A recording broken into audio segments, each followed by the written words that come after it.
Pessoal, não sei se vocês já frequentaram, já tiveram contato com círculos marxistas, mas é muito interessante, tá? Os círculos marxistas aqui de um nível um pouco maior, eles falam o seguinte, que para entender Marx é preciso primeiro entender outros três pensadores, Kant, Hegel e Feuerbach.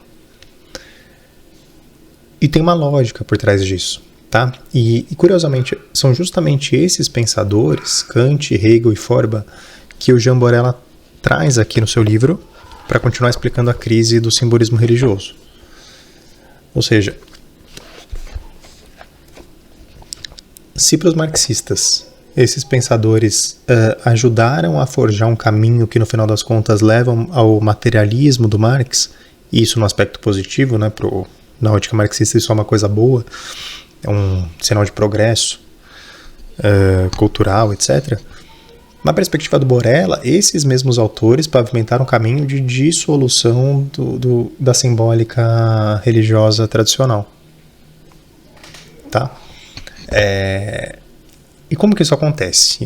Sobre isso que eu vou tratar aqui nesse bloco. E é um desafio um pouco complicado, porque obviamente são temas filosóficos muito densos e meu objetivo não é tratar de filosofia aqui nesse curso, tá? Cada um deles, se a gente fosse falar, imagina, aula sobre Kant, né, aula sobre Hegel, a gente ia gastar cursos e cursos inteiros, existem por aí sobre esses autores e não tem a menor pretensão de tratar deles.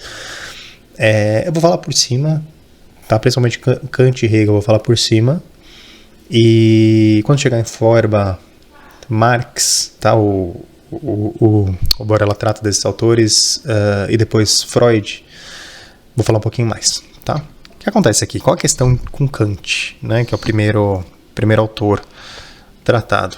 Por que Kant é tão importante para os marxistas, no sentido positivo da coisa, e tão importante para o Borella, no sentido de denunciar essa decadência da visão simbólica? Pelo seguinte, porque para o Kant existe um abismo intransponível entre as verdades transcendentes absolutas metafísicas e as verdades acessíveis ao ser humano. Tá? E o máximo que a razão pode alcançar são verdades menores, né? Verdades de ordem prática, e não as verdades transcendentes em si, que permanecem no plano intocado. Tá? E isso é uma ruptura com a cosmovisão cristã e com a própria ideia de símbolo como expressão, ainda que incompleta, de verdades superiores, de forma que a gente possa, em alguma medida, compreendê-las. O Kant basicamente rompe com essa ideia. Depois vem o Hegel, tá? Mas o Kant ainda tinha esse respeito pelo âmbito transcendente, né? Hegel dá um passo além. O Hegel traz de volta as questões transcendentes para o âmbito da imanência, para o âmbito da história, mas ele absolutiza a história. Tá? E por isso o Hegel é tão importante para o Marx. Para o Hegel, essa transcendência, que para o Kant era relegada a um patamar inacessível, na visão hegeliana esse absoluto, de fato, ele vai se manifestar no curso ou ao final de um processo histórico dialético. Tá? Então, existe em Hegel um vislumbre escatológico, um vislumbre de um final dessa jornada humana sobre a Terra, em que essas verdades superiores transcendentes elas vão se realizar de fato, tá? Isso num curso de um progresso, tá? E obviamente essa visão de Hegel é muito importante para o materialismo histórico dialético de Marx. Feuerbach, que é um autor com o qual eu tenho um pouco mais de familiaridade, tá? Até porque é um autor muito mais fácil de ser lido, minha formação não é filosófica, tá? Feuerbach foi provavelmente o autor mais influente sobre Marx. A gente vê um Kant que rompe essa ligação entre transcendente e imanente, tá? Ou seja, faz uma separação, ainda respeitando o âmbito transcendente, mas acabando com essa comunicação possível, tá? Por meio dos símbolos. Depois a gente tem o Hegel, que imanentiza essa promessa transcendente, coloca no curso da história, mas ainda com respeito a essas verdades maiores. Depois você tem um Forba, que vai dar um passo além, porque com toda essa história tal de trazer as coisas para o concreto, o que está por trás dessa ideia do Forba é uma noção muito importante na teoria dele, tá expressa em livros específicos, mas a noção de que as ideias que o homem concebeu sobre Deus são, na realidade, projeção de aspectos superiores da alma do próprio homem. Então, Deus, no final das contas, é uma criação bonita que expressa, na verdade, uma série de projeções que o homem faz daquilo que ele tem de melhor em si mesmo. Então, o caminho religioso para o Forba não seria o caminho de busca do divino fora de si, mas na verdade reivindicação novamente para dentro de si mesmo dessas realidades que foram projetadas em figuras religiosas ou fundamentalmente na ideia de Deus. Eu acho que vocês podem entender por que o Forba era tão importante para Marx, porque a leitura do Forba naqueles círculos alemães da época de Marx, essa leitura se transformava quase em uma leitura devocional mesmo. Tá, e há de fato relatos do próprio Marx nesse sentido. Porque era um autor que rompia com a religião num nível fundamental, mas ao mesmo tempo trazia toda aquela magia que antes era depositada em Deus de volta para o ser humano, como o ser humano, no final das contas, fosse o seu próprio Deus e o Deus de si mesmo, e tivesse que viver assim.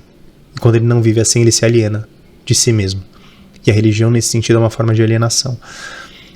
E depois o Marx vai falar muito disso, né, da religião como alienação. E o Borella trata aqui de como, para o Marx, a religião se transforma em alienação. E, por consequência, né, toda aquela visão, toda aquela noção de que existe um reino espiritual se perde no curso desse processo. Né? Se perde primeiro em Kant, não exatamente se perde, mas se perde a possibilidade de acessar esse reino espiritual. Depois Hegel pega aquele reino espiritual e traz para a imanência. Depois Forba dá um passo além e diz que a própria ideia de Deus, no fundo, é só uma projeção humana que deve ser de novo trazida para si mesmo.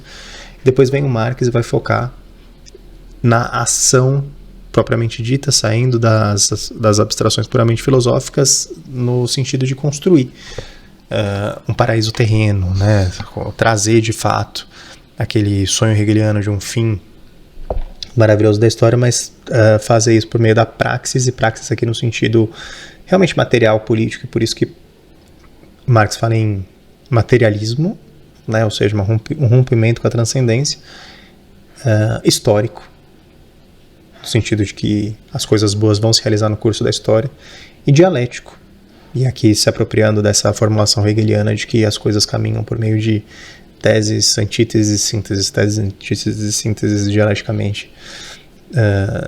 Tudo isso contribui para que se chegue ao fim sonhado, e é com base nisso que, por exemplo, um Eric Voegelin vai falar sobre a imanentização da escatologia, né? A escatologia que na crença cristã advém, né, o fim dos tempos advém de um mergulho cada vez maior na matéria, ou seja, um afastamento progressivo de Deus, seguido de uma intervenção divina por meio de um julgamento, etc. E é essa intervenção que vai permitir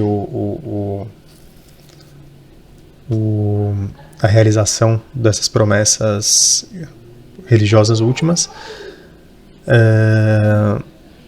A imanentização significa trazer para o curso da história essa promessa. E não mais pelas mãos de Deus, mas sim pelas mãos do próprio homem.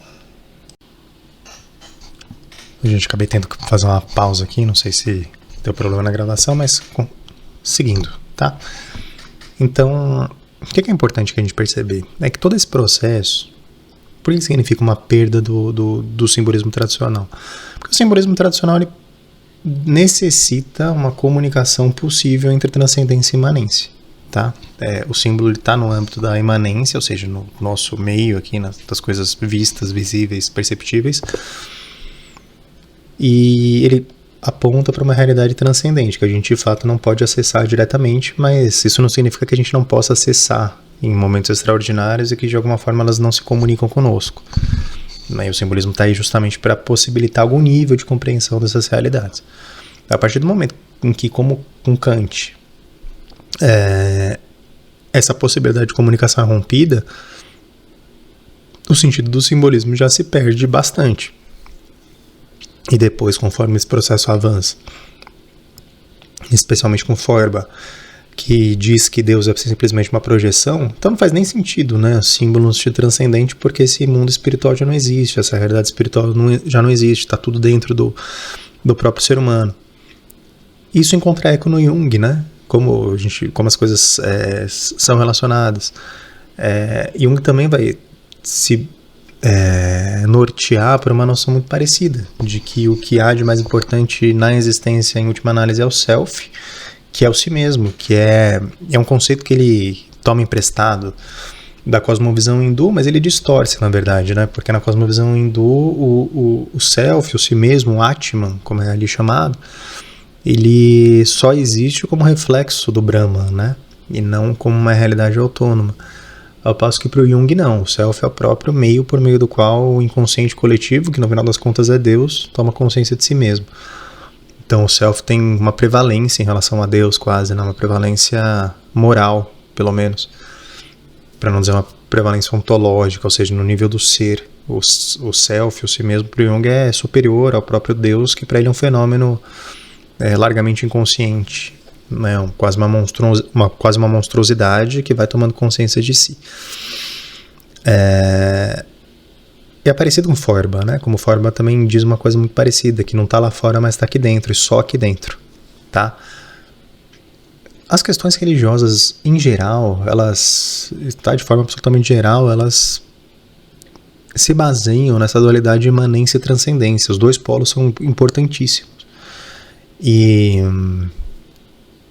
quando só um dos polos impera, ou quando há uma ruptura da possibilidade de ligação entre esses dois polos, não há religião possível. O próprio termo religião tem a ver com ligar novamente, né? O que um dia, então existe uma suposição de que um dia essas coisas foram ligadas, que hoje não são mais. A religião, ela objetiva justamente religar esses dois âmbitos, o âmbito da imanência e o âmbito da transcendência. E o termo símbolo também é isso, etimologicamente símbolo.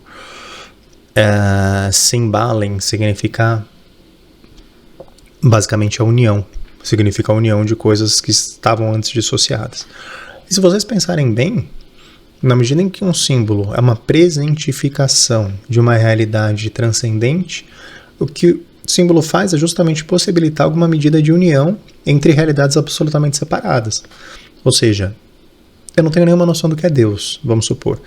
A partir do momento que eu percebo que o Sol é um símbolo de Deus, alguma mínima noção sobre quem é Deus eu passo a ter, por conta da tomada de consciência de que o Sol é um símbolo de Deus, assim como o ouro, assim como outros símbolos, e eu posso não saber o que é uma alma pura, mas a partir do momento em que eu compreendo o valor simbólico de um lago tranquilo em repouso, por exemplo, ou de uma flor, de uma flor de lótus suave, deslizando sobre as águas, como é simbolismo próprio no mundo oriental, ou de uma rosa que se abre, como é um símbolo muito mais próprio aqui ao Ocidente.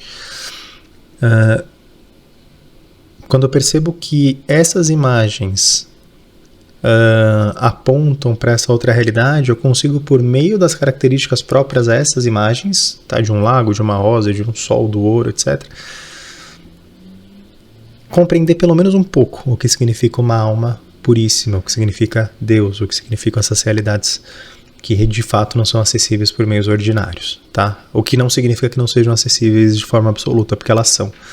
E no final das contas, de alguma forma, a promessa final é que essas realidades serão absolutamente acessíveis, né? Tem a frase de São Paulo, em uma de suas cartas, em que ele diz que hoje a gente vê como num espelho, confusamente, né? Como num espelho enevoado, mas a promessa é que a gente verá face a face, ou seja, verá com clareza esse tipo de realidade, tá? Outro ponto importante que eu quero falar aqui. Embora o Borella e muitos autores tradicionalistas tracem esse panorama, passando, como eu disse, por Feuerbach e chegando no final das contas em Marx, por exemplo, depois chegando em Freud, e todos esses falando sobre como a religião é alienante, como ela é uma neurose coletiva, como é uma projeção infantil do ser humano, de seus próprios anseios, etc. E, em última análise, como isso não existe, tá? E especialmente a menção a Marx pode nos fazer crer que os tradicionalistas em geral sejam contra a esquerda e, portanto, sejam reacionários, direitistas.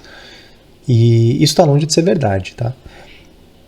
Exatamente da mesma forma como a gente pode citar Marx, a gente pode citar os liberais, tá? E o liberalismo, isso é importante que eu diga aqui também, o liberalismo de uma Revolução Francesa, por exemplo, o liberalismo ideológico dos ingleses, de Locke, que depois apresentaria a sua outra face, a face econômica, que é tão louvada pelos direitistas, né?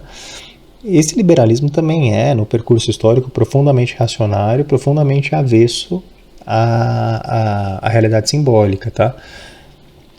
Se a gente, por exemplo, pegar a iconografia marxista, falando em símbolos, mas aqui no sentido, obviamente, menor, mas a iconografia marxista traz foice e martelo, né? Esses são os dois elementos, e existe uma leitura segundo a qual, enquanto a foice representa justamente a ruptura entre a imanência e a transcendência, tá? A ruptura em relação ao mundo espiritual, essa é uma leitura. A foice é um símbolo da morte, né?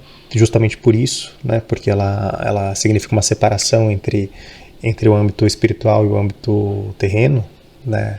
O que resta com a morte é simplesmente um corpo inanimado. Isso é um cadáver, né? Um cadáver é um corpo inanimado.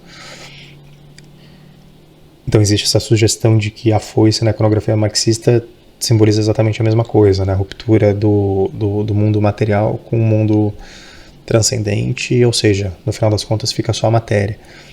E o martelo, em algumas leituras, principalmente aquelas leituras mais cristãs, que vê o marxismo como satânico, coisas assim, o martelo às vezes é encarado como símbolo de um instrumento por meio do qual Jesus é pregado na cruz, né? Então, uma reafirmação desse movimento de pregar Jesus à cruz, né? Ou seja, consolidar a morte de Jesus e sem nenhuma referência à sua ressurreição, tá? Então existe essa leitura. Mas exatamente da mesma forma, existe uma contraparte liberal que também é muito óbvia, que é um símbolo clássico do liberalismo, que tem a ver com as duas nações liberais por excelência, que inclusive comungam, por exemplo, as três cores, né, as mesmas três cores na sua bandeira, no lado, e são separadas por um oceano, mas, enfim, da mesma forma que houve uma Revolução Francesa, houve uma Revolução Atlântica americana deste lado do Oceano Atlântico. E os dois países, né, a partir dessas revoluções, os Estados Unidos nasceram um país eminentemente liberal, nesse sentido filosófico, e a França a partir da Revolução Francesa, né? A Revolução Francesa foi uma revolução liberal, o grande marco das revoluções liberais. A França presenteou os Estados Unidos com a Estátua da Liberdade, que é o símbolo talvez maior, né, dos Estados Unidos hoje. E também é isso, é perfeitamente possível interpretar a Estátua da Liberdade como uma representação do mito de Prometeu, que rouba o fogo dos deuses, né? A Estátua da Liberdade ergue uma tocha, ergue o fogo, ou seja, é o ser humano controlando o fogo, que era o fogo dos deuses. E o fogo a gente sabe que tem a ver, né? Tem a ver com o divino, tem a ver com as coisas que se elevam para o alto, tem a ver com essa ordem superior. E a partir do momento em que Prometeu rouba o fogo dos deuses, ele traz o fogo lá do âmbito espiritual para o âmbito novamente material. E não é por acaso, tá? Os autores liberais, eles são, em última análise, tão materialistas quanto os autores marxistas. Eles são, a gente pode dizer, pensando dialeticamente, são dois lados dessa grande dialética que leva à ruptura entre o transcendente e o imanente, tá? E é isso, depois, no curso dos tempos, houve essa associação entre supostos tradicionalistas cristãos, ideias liberais na economia, pouca intervenção estatal, etc. Mas aí já é um reino de uma confusão gigantesca, né? E eu nem quero entrar nisso, mas eu quero que vocês percebam que esse movimento de ruptura do sentido simbólico passa essencialmente por essa ruptura da possibilidade de comunicação na nossa cosmovisão entre o âmbito espiritual e o nosso âmbito terreno.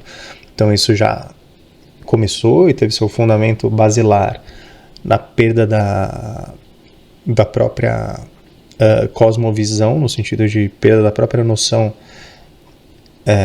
tradicional de que a Terra é um local inferior, é um local de ascetismo e de privação e de necessidade de ordem, em que ele se submete a algo muito mais elevado e de alguma forma há uma comunicação entre céu e terra, tá? E numa cosmovisão tradicional, as coisas todas, né, na natureza, de alguma forma, dão testemunho dessa possibilidade de comunicação entre céu e terra, e isso é uma cosmovisão simbólica, assim, no sentido mais profundo da coisa. Então, a partir do momento em que essa cosmovisão se perde e o universo passa a ser visto mais e mais como simplesmente um grande mecanismo, a própria possibilidade de que a gente veja os símbolos com esses olhos já começa a se perder enormemente. E depois, quando na filosofia, quando a partir Descartes também é um autor importante, poderia ser citado aqui, mas enfim, quando nesse percurso que a gente pode aqui citar Kant, Hegel, Feuerbach, Marx e depois Freud, de quem a gente já falou um pouco, ou do outro lado da história os liberais em seu todo, então Locke, depois Voltaire, Rousseau, etc. A gente tem um grandíssimo arcabouço de ruptura entre imanência e transcendência, cuja formulação talvez mais emblemática tenha sido aquela de Nietzsche, né, quando ele diz Deus está morto, que significa, isso é a leitura de Heidegger sobre essa frase nietzschiana, essa formulação Deus está morto significa uma enunciação dessa percepção de que essa comunicação entre o nosso mundo cotidiano e o âmbito espiritual se perdeu.